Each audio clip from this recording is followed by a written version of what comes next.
Themes of geography. In geography, there are some traditional themes. In 1963, William D. Pattinson identified the four themes of geographic studies as the four traditions of geography. These traditions are spatial tradition, area studies tradition, man-land tradition, and earth science tradition. Like the major traditions identified in geography, the significant themes of subject are also identified.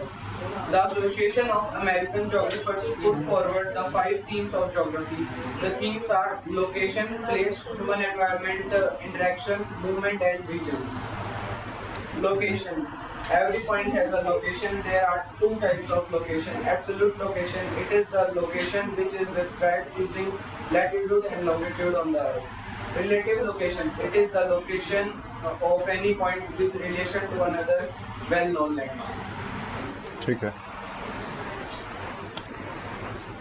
थोड़ा सा और अपनी language इसमें introduce करो, otherwise जो चीज़ें थी वो सारी आई हुई हैं आपकी बातों में, जो आपने बताया कि जो हमने पढ़ा था वो ऑलमोस्ट सारी चीज़ें आ गई हैं, बट उसमें अपनी लैंग्वेज को और थोड़ा सा इंट्रोड्यूस करो कि कैसे हम उसको सिंप्लीफाई कर सकें। बुक से तो हम पढ़ ही सकते हैं बाद में भी, लेकिन हमें उस लैंग्वेज में लिखना है जो हमें बाद में समझ में है। ठीक है, चलो।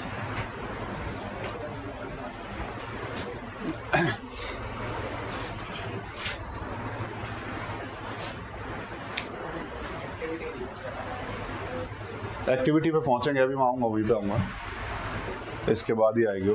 ठीक है, एक तो पहली चीज़ जो जिस तरीके से हम पढ़ रहे हैं, तो क्या वो तरीका ठीक है, उसको थोड़ा चेंज करना है। Is that okay? समझ में आ रही है चीज़ें? ठीक है, चलो। क्योंकि डाउट्स कम आ रहे हैं आपकी तरफ से, आप पूछते नहीं हो या फिर पढ़ नहीं रहे हो, समझ में नहीं आ रहा। ठीक है ना, तो थोड़े बहुत डाउट पढ़ते टाइम आते हैं, हमेशा आते हैं, तो वो कम आ रहे हैं। तो कोशिश करो कि कितना आप पढ़ सकते हो, उसको आप कितना समझ सकते हो, और वो तभी आएगा जब आप प्रैक्टिस में रहोगे उसको समराइज करने। ठीक है, तो हमने बेसिकली जो लास्ट क्लास थी या उससे पिछले में ज्योग्राफी का जो फर्स्ट चैप्टर है, that is introductory chapter for the geography, कि ज्योग्राफी एक्चुअली है क्या और ये ज्योग्राफी इवॉल्व कैसे हुई है, उस ज्योग्राफी में पढ़ना क्या क्या है।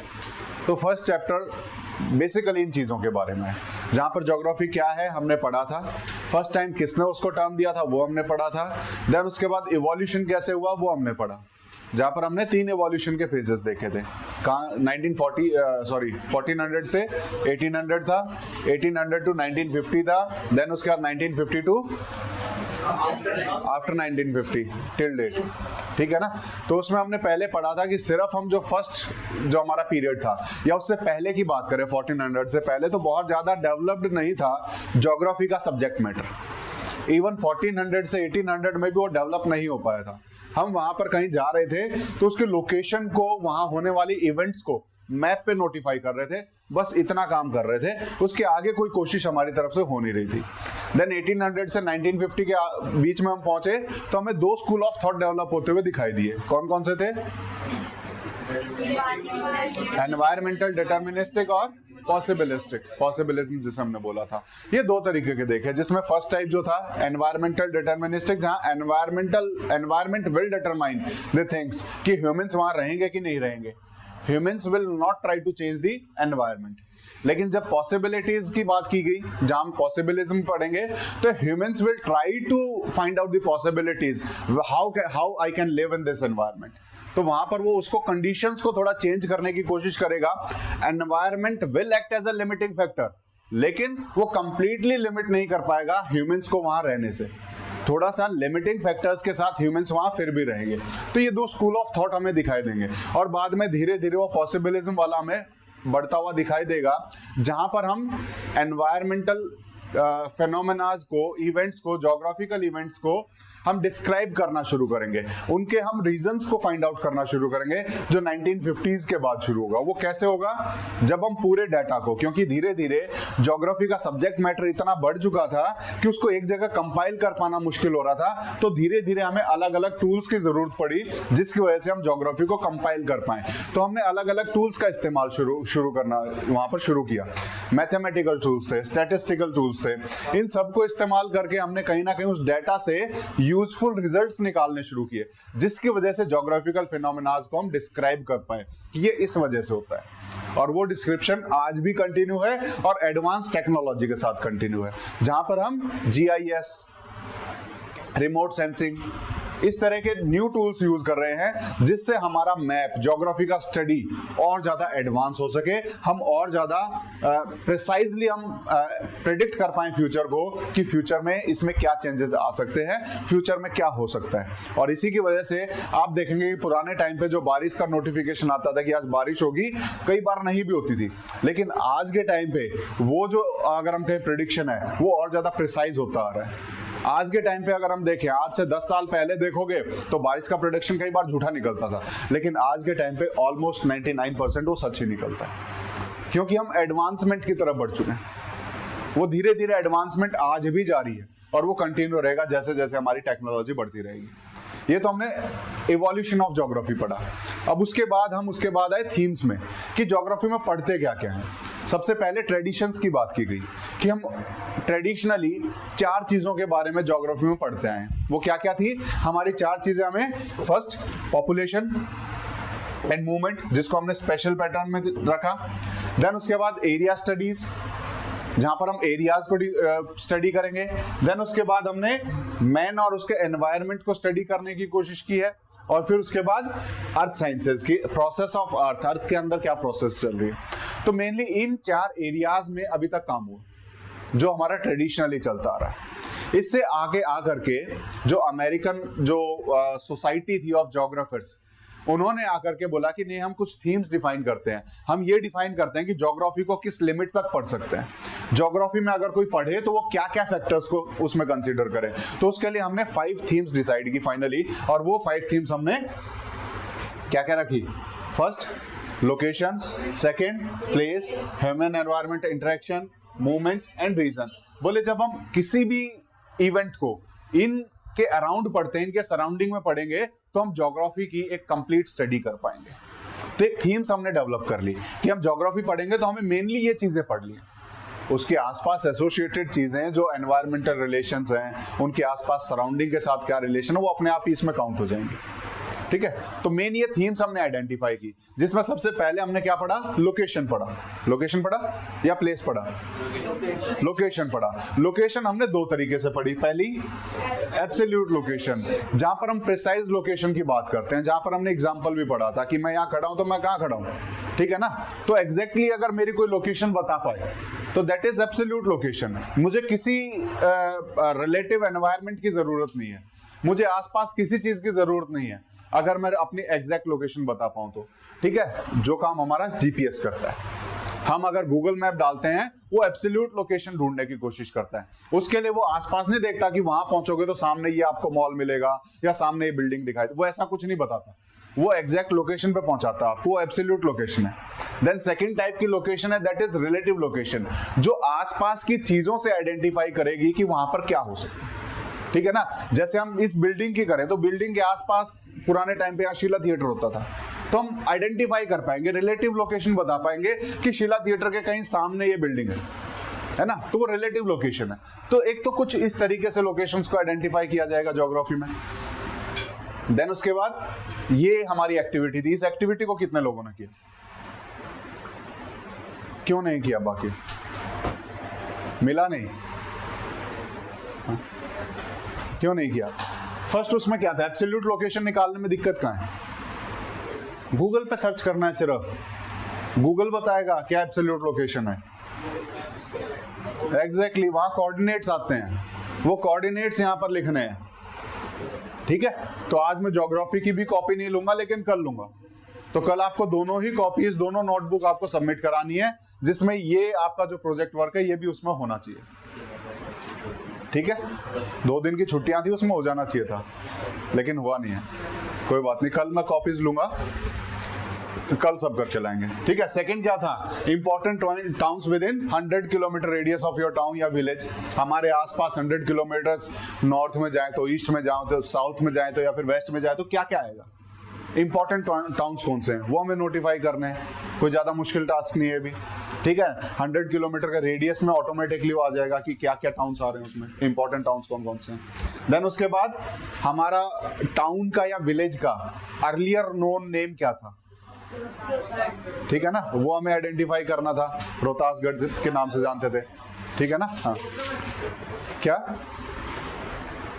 देन नेक्स्ट था find the total population of your town और विलेज एज पर 2011 सेंसस। उसके बाद कोई सेंसस हुआ नहीं, अबाउट 10 लाख के आसपास, ठीक है। एग्जैक्टली भी 2011 का सेंसस निकालोगे तो उसमें आपको मिल जाएगी, गूगल पे सर्च करोगे population of Rohtak as per 2011 census, वहां क्लियरली मिल जाएगा आपको, ठीक है। वहां पे आपको वो डाटा मिल जाएगा सारा का सारा। इवन रोहतक के अंदर विलेजेस की पॉपुलेशन वहां पर आपको दिख जाएगी कि हर एक विलेज की कितनी पॉपुलेशन है, उससे आप अपने टाउन को और अच्छे से जान पाओगे। Then next is altitude of your village और town from mean sea level.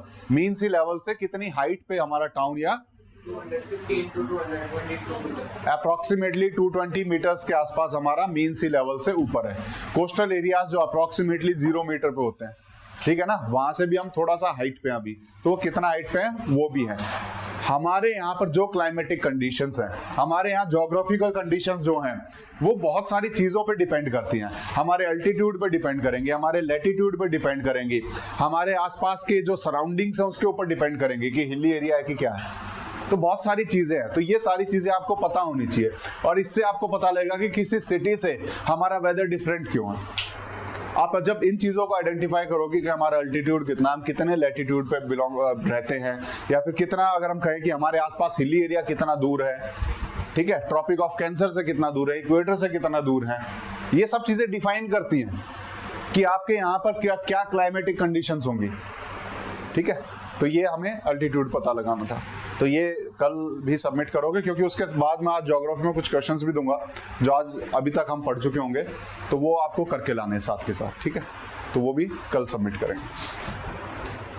Then place के बारे में हमने पढ़ा, ठीक है ना। हम बेसिकली प्लेसेस पढ़ेंगे ज्योग्राफी में। वो प्लेसेस में अलग अलग तरीके से पढ़ सकते हैं। फर्स्ट टोपोनिम, जहां पर बेसिकली हम उसका नाम पढ़ेंगे कि वो उसका नाम क्या है, बेसिकली उस प्लेस का नाम क्या है, जिसमें वहां के सारे फीचर्स इंक्लूड होंगे। जहां अगर हम टोपोनिम की बात करेंगे, वहां पे टोपोग्राफिकल फीचर्स उसमें इंक्लूड होंगे, उसको हम एक्सक्लूड करके नहीं पढ़ रहे हैं, वो सब उसमें इंक्लूड। अगर मैं रोहतक बोल रहा हूं तो रोहतक में आने वाले विलेजेस भी उसमें इंक्लूड होंगे।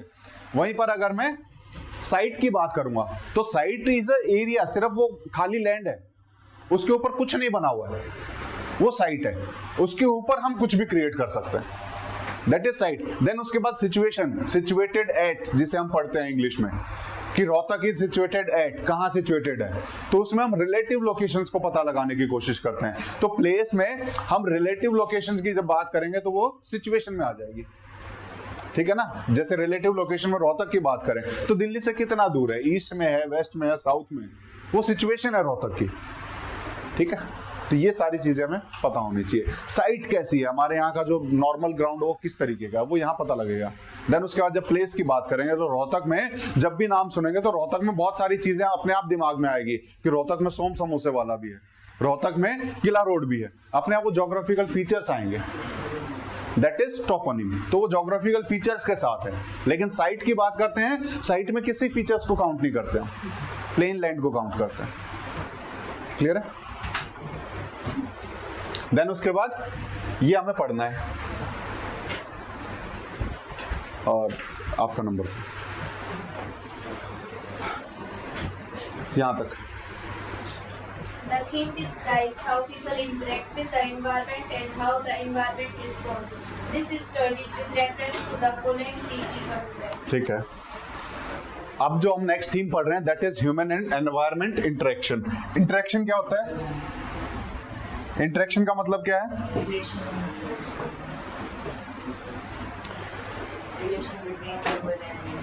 रिलेशन भी हम कहेंगे कि म्यूचुअल इन्फ्लुएंस कितना है एक दूसरे के ऊपर। Interaction is basically mutual action and mutual influence, जिसे हम कहेंगे कि मैन किस तरीके से एनवायरनमेंट पे इन्फ्लुएंस करता है और एनवायरनमेंट किस तरीके से मैन पे इन्फ्लुएंस कर रहा है।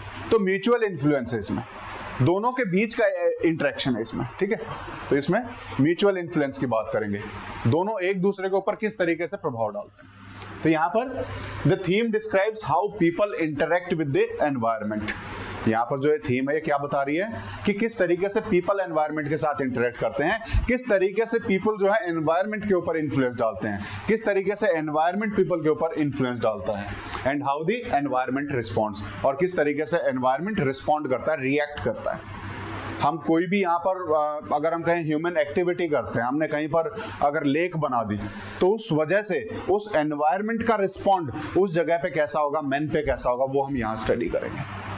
तो ह्यूमन एक्टिविटीज से क्या रिस्पॉन्स मिलता है एनवायरनमेंट का ह्यूमंस के ऊपर, वो हम यहाँ स्टडी करेंगे। और उसके साथ साथ एनवायरनमेंट ह्यूमन को कैसे अफेक्ट करती है और ह्यूमन एनवायरनमेंट को कैसे अफेक्ट कर रहा है, वो बेसिकली हम यहाँ पर कर रहे हैं। This is studied with reference to following 3 concepts, 3 की कॉन्सेप्ट। और इसको जब हम स्टडी करते हैं तो इसमें बेसिकली 3 मेजर एरियाज में 3 कॉन्सेप्ट्स को अलग अलग डिवाइड करके हम यहाँ स्टडी करेंगे। पढ़ो। Dependency, how humans depend on the environment. Example for water, fresh air, sunlight, etc. Adaptation, how humans adapt to the environment. Example, life in polar and desert regions. Modification, how humans modify the environment. Example, construction of underground metro rail, agriculture in Israel. ठीक है, तो इसमें basically 3 चीजें हमने पढ़नी है। सबसे पहला डिपेंडेंसी, कि how man is dependent on the environment. हमें एनवायरनमेंट से क्या क्या चाहिए, हम एनवायरनमेंट के ऊपर कैसे डिपेंडेंट हैं। सब कुछ हमें एनवायरनमेंट से मिल रहा है, चाहे एयर ले लो, चाहे वाटर ले लो, चाहे लैंड ले लो, ये सब हमारे एनवायरनमेंट से मिल रही है। तो सबसे पहली चीज तो हम ये इसमें स्टडी करते हैं कि किस तरीके से human is dependent on the environment. क्या क्या किस तरीके से, अगर कहीं पे पानी नहीं है तो किस तरीके से ह्यूमन को डिफिकल्टी का फेस करनी पड़ती है, वो चीजें हम वहां पर स्टडी करते हैं। क्योंकि हम डिपेंडेंट है बहुत ज्यादा उसके ऊपर, हम अपनी तरफ से अपना पानी नहीं बना पाते हैं। हमने अभी तक H2O और O को मिला के H2O बनाना शुरू नहीं किया, अभी भी हम एनवायरनमेंट के ऊपर ही डिपेंडेंट है। ठीक है, लैंड और कहीं से हम प्रोड्यूस नहीं कर पा रहे, लैंड अभी भी जो एनवायरनमेंट में है वही है, तो हम उसके ऊपर डिपेंडेंट रहना पड़ेगा।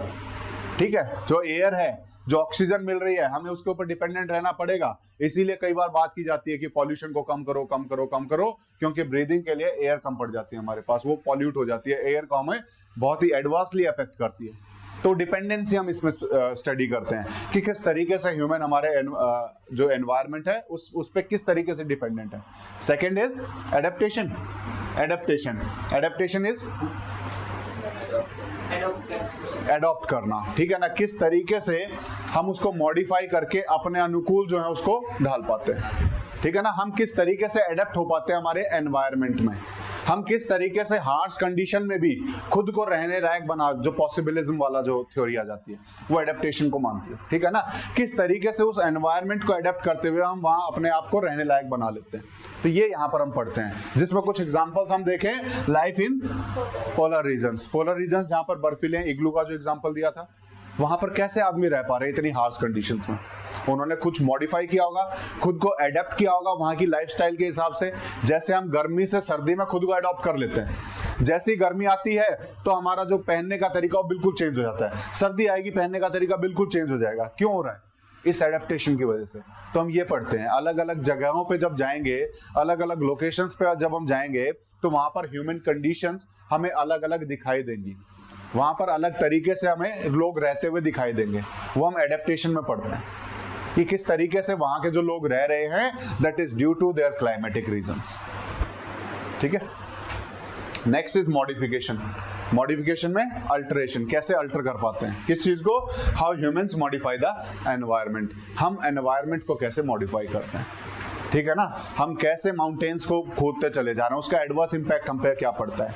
जैसे उत्तराखंड में इतने ज्यादा लैंडस्लाइड्स हो रही हैं, इतने ज्यादा, अगर हम कहें कि अचानक मतलब वेदर कंडीशंस इतनी हार्श हो चुकी है वहां पर कि कभी भी लैंडस्लाइड हो जाएगी, कभी भी बाढ़ आ जाएगी, कोई पता नहीं है। वो कैसे इंपैक्ट पड़ रहा है, कैसे हम वहां के एनवायरनमेंट को मॉडिफाई कर रहे हैं और कैसे वहां का एनवायरनमेंट उसके ऊपर रिस्पॉन्ड कर रहा है, रिएक्ट कर रहा है। तो ये सारी चीजें हमें ज्योग्राफी में पढ़नी होती है। ये सब चीजें हमारे ज्योग्राफी की एक थीम है, जहां पर मैन का एनवायरनमेंट से इंटरेक्शन पढ़ेंगे। सबसे पहला उसमें हम पढ़ेंगे डिपेंडेंसी, किस तरीके से मैन डिपेंडेंट है ऑन द एनवायरनमेंट। देन उसके बाद हम एडेप्टेशन पढ़ेंगे कि जो भी एनवायरनमेंट है उसके हिसाब से मैन कैसे अडेप्ट कर रहा है खुद को, कैसे उसको चेंज कर, मतलब खुद को चेंज कर रहा है उसमें रहने लायक बनने के लिए। देन उसके बाद मॉडिफिकेशन, कि वहां रहते हुए और ज्यादा लिमिटिंग फैक्टर को, क्योंकि लिमिटिंग फैक्टर एनवायरनमेंट प्रोड्यूस कर रहा है, तो उसको कैसे अपने अनुकूल बनाना है, तो थोड़ा सा एनवायरनमेंट को मॉडिफाई करने की कोशिश करता है और फिर एनवायरनमेंट उस हिसाब से रिएक्ट करेगी और वो रिएक्शन में किस तरीके से इंटरेक्शन हो रहा है ये हम स्टडी करते हैं। Next point is movement. Movement पढ़ो।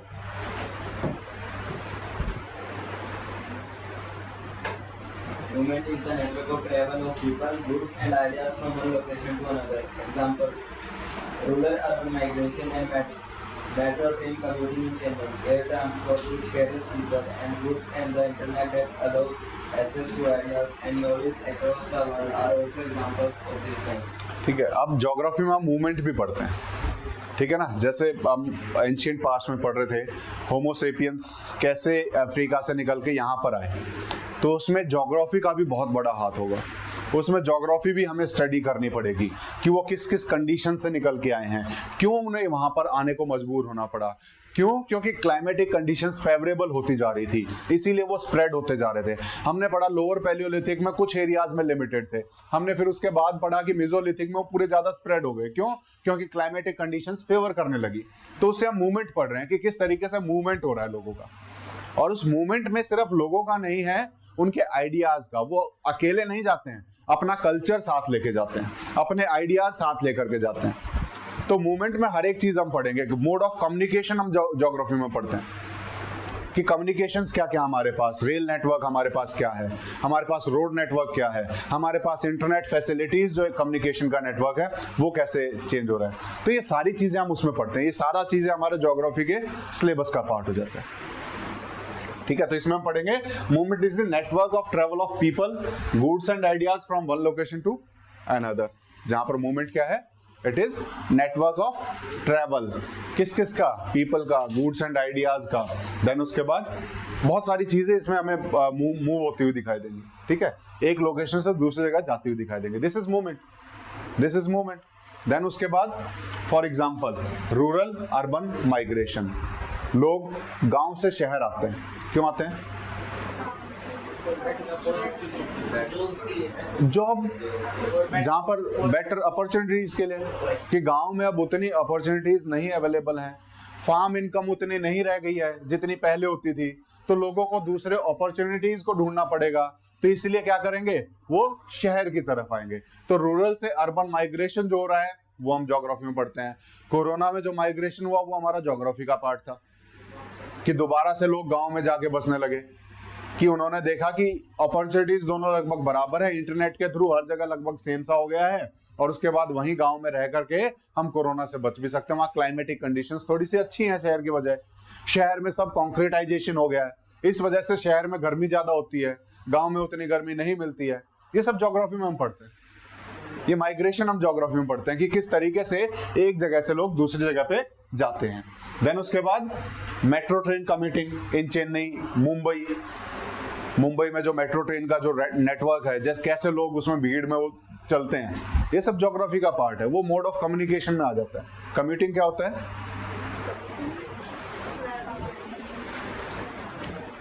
Commuting to travel from one place to another for job, travel one place to another for job, ठीक है ना, रेगुलरली बेसिकली होता है। तो कम्यूटिंग का मेन मीनिंग हो जाएगा रेगुलर ट्रेवल फ्रॉम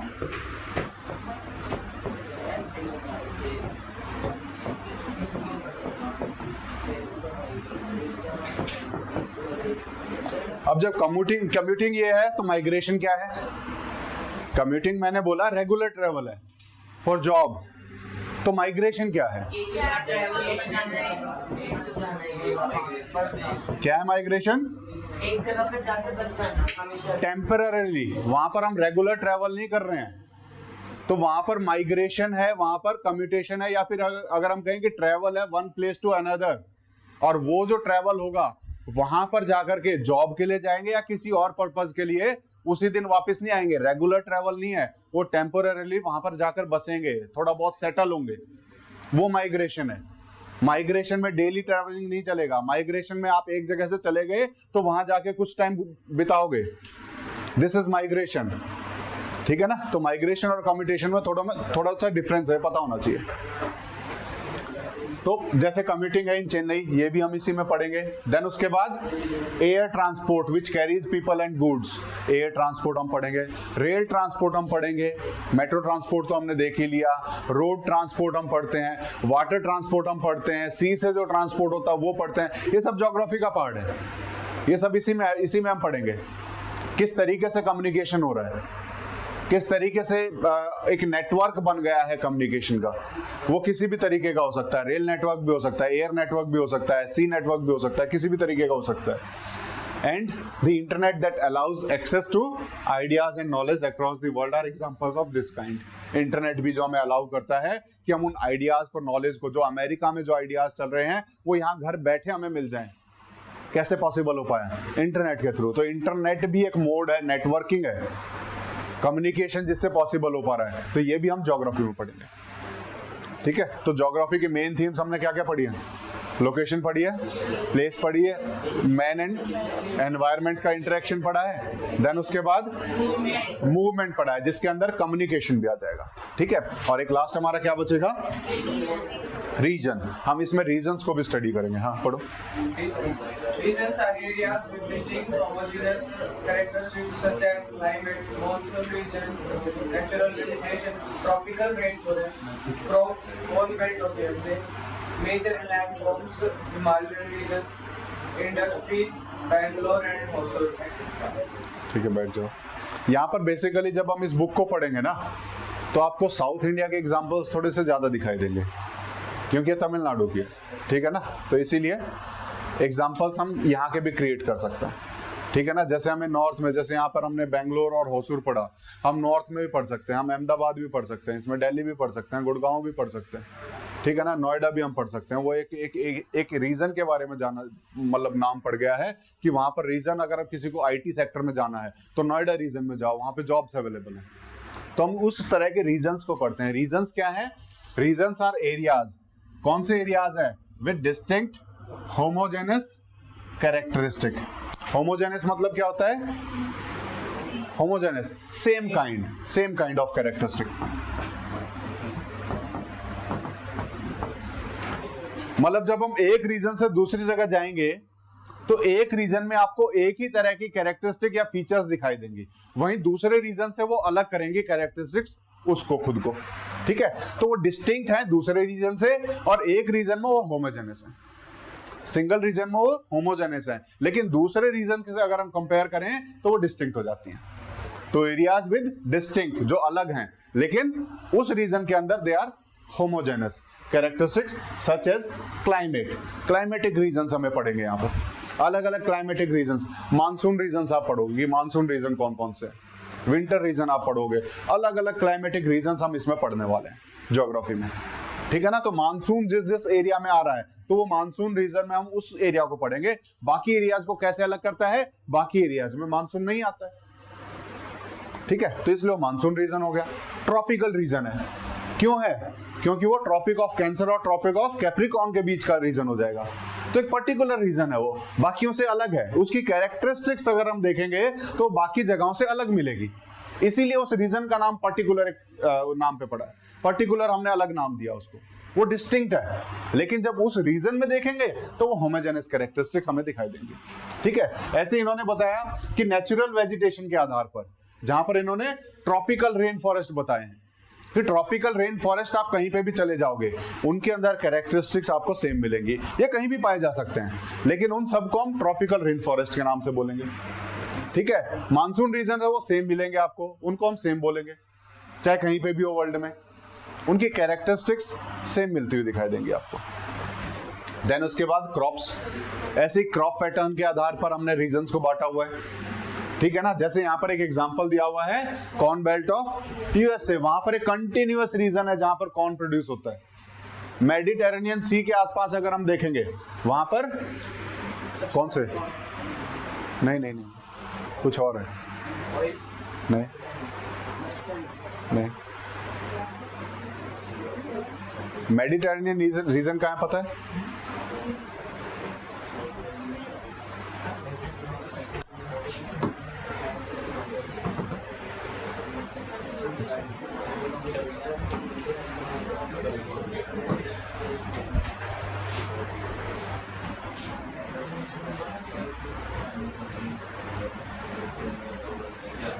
ये रीजन, इस रीजन में ये रीजन जाना जाता है सिट्रस फ्रूट्स के लिए।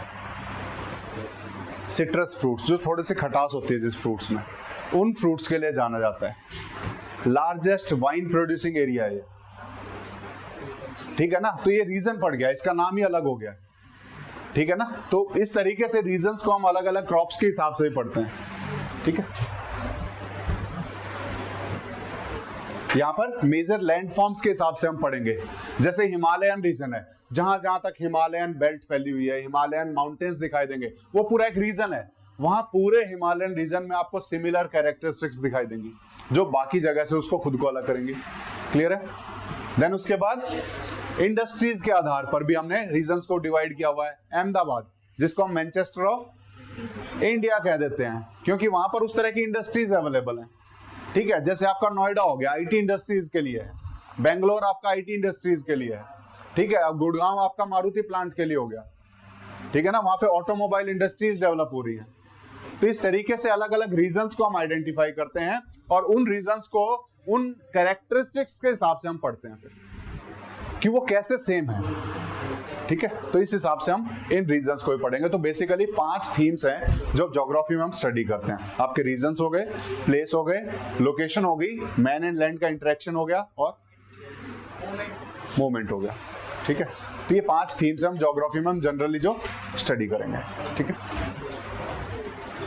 Next is about geographies relation with physical and social sciences disciplines, कि ज्योग्राफी बाकी सब साइंसेस से कैसे रिलेटेड है। क्या हुआ, क्या हुआ? कुछ अर्जेंट है, कुछ समझ में नहीं आ रहा? फिर क्या? नहीं, इधर आओ, सुनो, इधर बैठो, इधर आओ, आ जाओ, हाँ हाँ, इधर आ जाओ, हाँ यहाँ बैठ जाओ, हाँ चलो। अभी हम ज्योग्राफी का रिलेशन पढ़ेंगे अलग अलग फिजिकल साइंसेस के साथ क्या है और सोशल साइंस के साथ क्या है। कैसे, जैसे हमने बोला geography is mother of all sciences, पढ़ा था हमने, वो कैसे रिलेटेड है बाकी साइंसेस से, वो हम यहाँ पढ़ेंगे, ठीक है। चलो। By defining geography, we have seen that some branches of geography have strongest affiliation with the subjects like mathematics and environmental science, while others have a very close connection with history and sociology. Some subjects deal with a distinctive type of phenomena, while geography examines several kinds of phenomena together. The diagram figure 1.6 gives a clear idea about the relationship of geography with other disciplines. ठीक है, यहाँ पर हम अलग अलग disciplines के साथ, discipline क्या था? Area of knowledge. Discipline, area of knowledge. अगर मैं ज्योग्राफी डिसिप्लिन की बात कर रहा हूँ तो ज्योग्राफी में जो एरिया ऑफ नॉलेज है दैट इज ज्योग्राफी डिसिप्लिन, ठीक है। तो geography discipline is area of knowledge. यहाँ पर हम अलग अलग डिसिप्लिन्स के साथ ज्योग्राफी को मैच करने की कोशिश करेंगे कि ये कैसे ज्योग्राफी से रिलेटेड है, कैसे हमने उस सब्जेक्ट का यूज करके ज्योग्राफी को एनरिच किया है, कैसे ज्योग्राफी ने उनके ऊपर प्रभाव डाला है। तो ये सारी चीजें हम यहाँ पर पढ़ेंगे धीरे धीरे। तो यहाँ पर शुरुआत करेंगे व्हाइल डिफाइनिंग द ज्योग्राफी। जब हमने ज्योग्राफी को डिफाइन किया था, we have seen that some branches of geography have strongest affiliations. Affiliations is connections. Affiliation का मतलब है connections, association, ठीक है। तो यहाँ पर हम देखेंगे कि कुछ ब्रांचेज हैं जो ज्योग्राफी की हैं, उनके कनेक्शंस हमें बनते हुए दिखाई देंगे अलग अलग सब्जेक्ट्स के साथ। जैसे मैथमेटिक्स के साथ हमें दिखाई देगा कनेक्शन कि किस तरीके से मैथमेटिक्स से ज्योग्राफी कनेक्टेड है। अलग अलग एनवायरमेंटल साइंसेस के साथ हमें ज्योग्राफी का कनेक्शन बनता हुआ दिखाई देगा कि कैसे ज्योग्राफी अलग अलग एनवायरमेंट साइंसेस से रिलेटेड है। देन उसके बाद वाइल अदर्स हैव, इनका तो बहुत ज्यादा क्लोज एफिलिएशन या कनेक्शन हो जाएगा।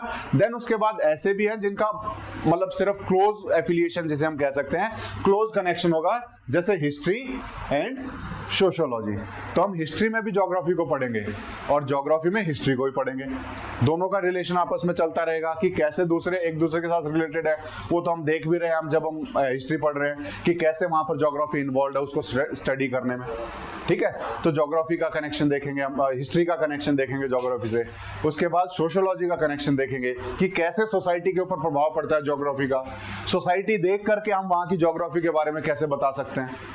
ठीक है, तो सोसाइटी भी रिलेटेड है टू दी ज्योग्राफी, कैसे है वो भी हम पढ़ेंगे। Some subject deal with distinctive type of phenomena, कुछ सब्जेक्ट अपने डिफरेंट टाइप ऑफ इवेंट्स को पढ़ेंगे।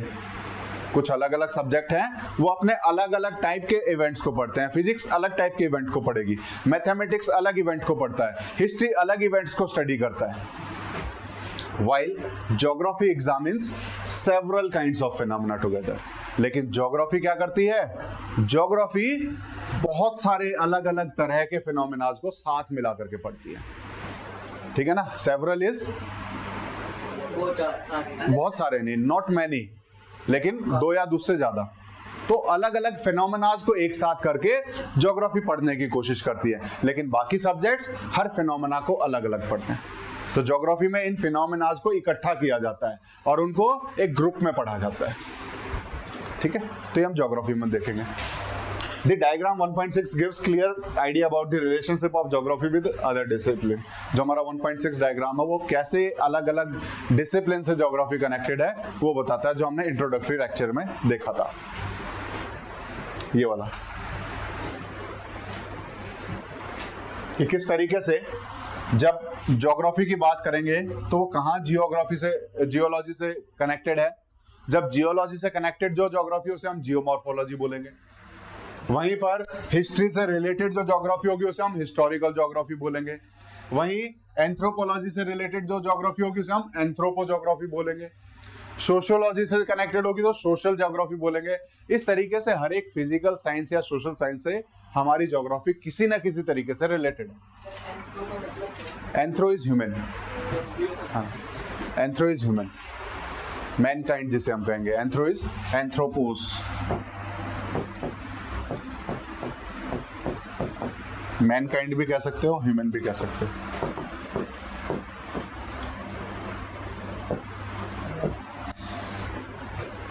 ठीक है ना, तो एंथ्रोपोलॉजी क्या हो जाएगी? स्टडी ऑफ मैनकाइंड या स्टडी ऑफ ह्यूमंस। ठीक है ना, और वहीं पे एक और मैंने एग्जांपल बताया था, मिज़ैंथ्रोप। मिज़ैंथ्रोप MISANTHROP, क्या होता है मिज़ैंथ्रोप? दैट हेट्स मैनकाइंड, जिसको ह्यूमन रेस ही पसंद नहीं है। ठीक है ना, उसको हम मिज़ैंथ्रोप बोलते हैं, मिज़ैंथ्रोप बोलते हैं।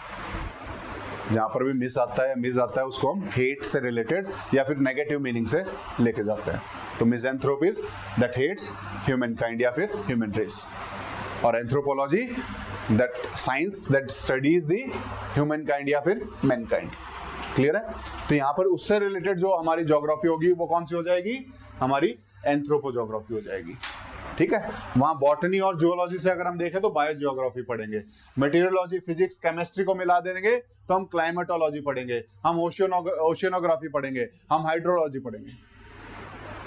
ठीक है, ये सारी चीजें हमारी आपस में इंटरकनेक्टेड है, और कैसे कनेक्टेड हैं वो हम एक एक पैराग्राफ करके अभी हम पढ़ना शुरू करेंगे तो हमें समझ में आएगा। तो सबसे पहले हम पढ़ेंगे फिजिकल साइंसेस से। What do you understand by physical sciences? सबसे पहले तो ये बताओ, फिजिकल साइंसेस का क्या मतलब है?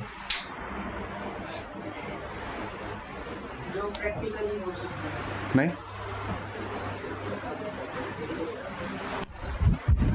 फिजिकल साइंसेस, दो तरह की साइंसेस पढ़ेंगे, फिजिकल साइंसेस और सोशल साइंसेस। एक तीसरे टाइप की दिखाई देगी जिसे हम लाइफ साइंसेस भी बोलते हैं। ठीक है ना, आगे जब पढ़ेंगे तो हमने फिजिकल साइंसेस में लाइफ साइंसेस को अलग किया हुआ है, तो फिजिकल साइंस अलग दिखाई देगी, लाइफ साइंस अलग दिखाई देगी, और उसके बाद सोशल साइंस अलग दिखाई देगी। तो ये फिजिकल साइंस क्या है पहले तो ये पता होना चाहिए। जो फिजिकल चीजों को पढ़ती है, जो इनऑर्गेनिक चीजों को पढ़ती है, स्टडी ऑफ इनऑर्गेनिक ऑब्जेक्ट्स। वो हमारी फिजिकल साइंसेज है, ठीक है ना, जहां पर हम नॉन लिविंग थिंग्स को पढ़ते हैं। इसके अंदर क्या क्या आएगा?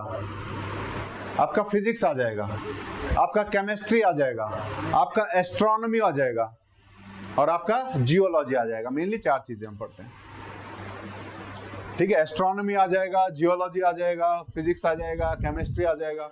मैथमेटिक्स में भी हम किसी ऑब्जेक्ट को नहीं पढ़ते, वो नंबर्स को पढ़ते हैं, ठीक है, इसलिए नहीं काउंट कर रहा मैं उसमें। क्लियर है? तो ये फिजिकल साइंसेज हैं।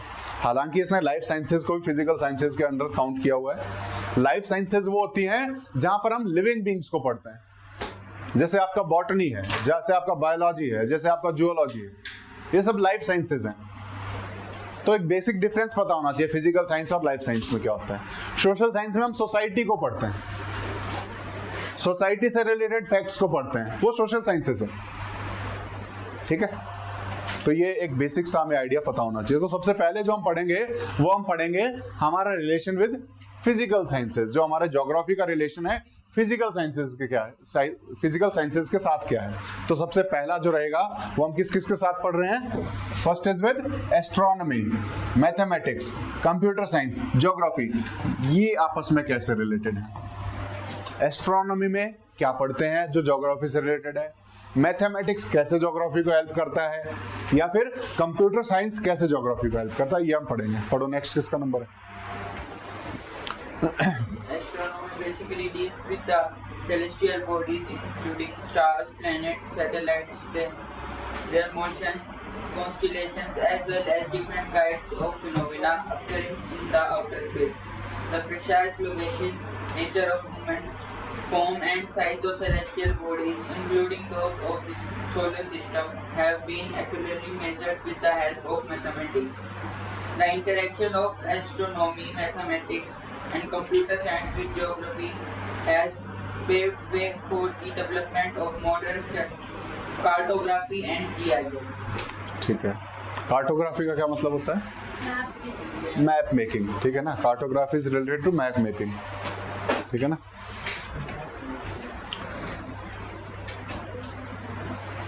एस्ट्रोनॉमी बेसिकली किससे डील करती है? फर्स्ट सबसे पहले अगर हम देखें स्टार्स, प्लैनेट्स, जो सेलेस्टियल ऑब्जेक्ट्स हैं। Astronomy deals with celestial objects. Celestial का क्या मतलब होता है? जो भी स्काई में है, in the sky, in the haven, उसको हम सेलेस्टियल बोलते हैं, ठीक है ना। सेलेस्टियल का मीनिंग होता है ऑफ स्काई, कि जो स्काई का है, ऑफ हेवन, इनका मतलब होता है सेलेस्टियल।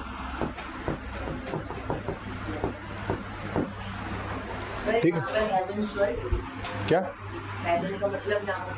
हेवन मतलब स्काई, स्पेस को ही बोल रहे हैं बेसिकली, ठीक है ना, जो भी स्पेस में हमारा, तो वो सेलेस्टियल ऑब्जेक्ट्स हैं जो भी हमारे स्काई में है। तो एस्ट्रोनॉमी बेसिकली किनको स्टडी कर रही है? Astronomy basically deals with the celestial bodies, जो भी स्काई में है उनसे डील करता है एस्ट्रोनॉमी। जहां पर स्टार्स को पढ़ेंगे, जहां पर प्लैनेट्स को पढ़ते हैं। एस्ट्रोनॉमी पढ़ते हैं ना कि आपके ग्रह नक्षत्र कैसे हैं, वो क्या है, वो सब पोजीशन ऑफ सेलेस्टियल बॉडीज है। तो यहाँ हम उनकी पोजीशंस को देखने की कोशिश करते हैं, उनको स्टडी करते हैं। उसमें चाहे आपका प्लेनेट आ गया, चाहे स्टार्स आ गए, चाहे सैटेलाइट्स आ गए, या फिर उनके मोशंस आ गए, कि आपके यहाँ पर तो अब कौन सा ग्रह प्रवेश करने वाला है, बोलते हैं ना उसमें, वो प्रवेश कैसे कर रहा है, वो मूवमेंट हो रहा है उनका, तो उनके मूवमेंट्स को स्टडी किया जाता है एस्ट्रोनॉमी में। देन उसके बाद कॉन्स्टेलेशंस। कॉन्स्टेलेशंस क्या होते हैं?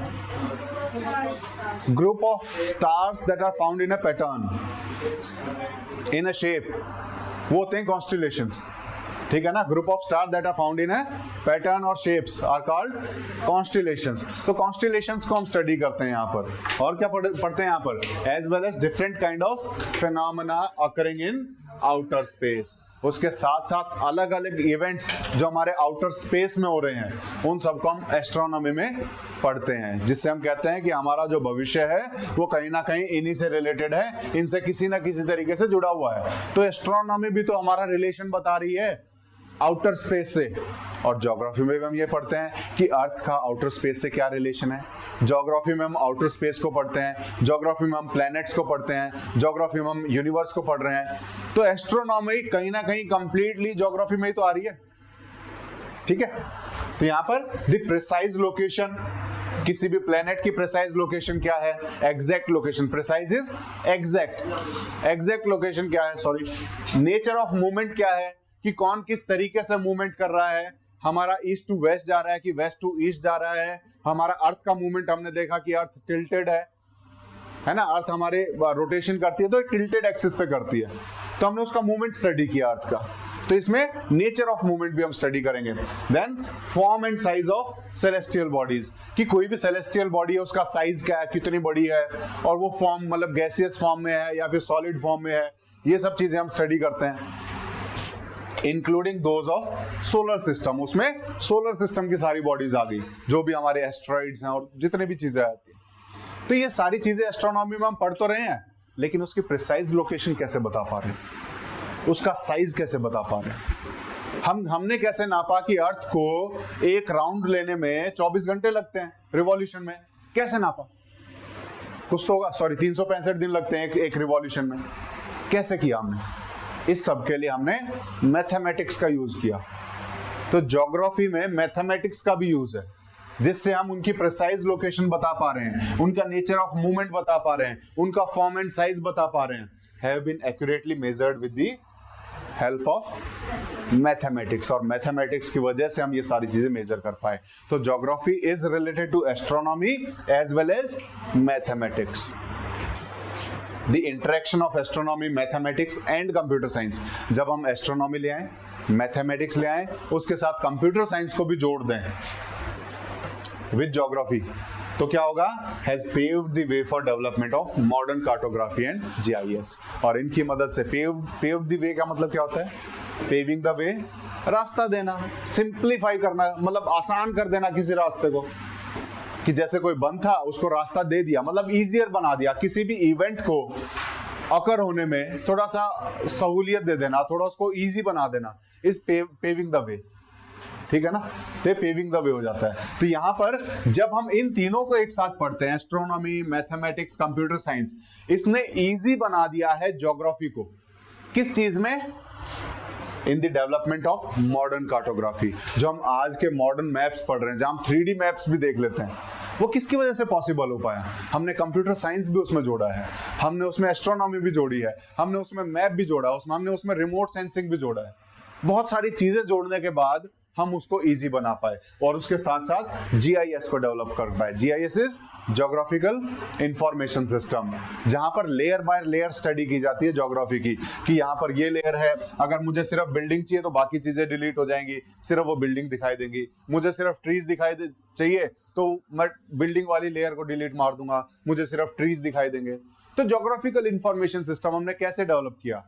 Through the sciences. उसमें हम एस्ट्रोनॉमी यूज कर रहे हैं, उसमें हम हमारा मैथमेटिक्स यूज कर रहे हैं, उसमें हम मॉडर्न टेक्नोलॉजी यूज कर रहे हैं, उसमें हम कंप्यूटर साइंस यूज कर रहे हैं। तो बहुत सारी साइंसेस मिला करके ज्योग्राफी धीरे धीरे डेवलप हो रही है। और ज्योग्राफी अकेले नहीं चलती है, बहुत सारी चीजों को साथ लेकर के चलती है, जिसमें सबसे पहले हमने उसका रिलेशन पढ़ा with the astronomy, mathematics, computer science से। अब उसके बाद का जो आएगा that will be related to geology and geography, लेकिन हम ये बाद में पढ़ेंगे। अभी आप क्वेश्चंस लिखिए, कौन से आपको लिख के लाने हैं होमवर्क में।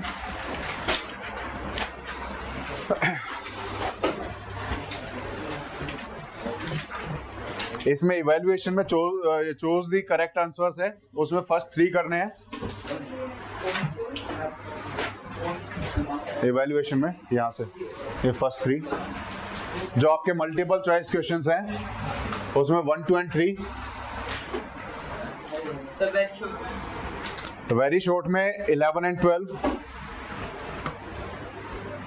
शॉर्ट में कुछ नहीं करना है, डिटेल्ड में सिर्फ एक करना है 21।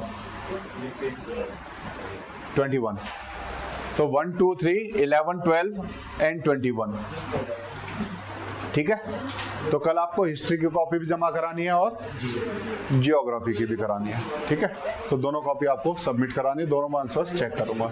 और समरी लिख के नहीं ला रहे हो, मुझे फिर से चेकिंग वाले पे करना पड़ेगा। जो कॉपी लेके आओगे उसमें मैं समरी भी चेक कर लूंगा, किसने लिखी है किसने नहीं लिखी है, ठीक है। चलो।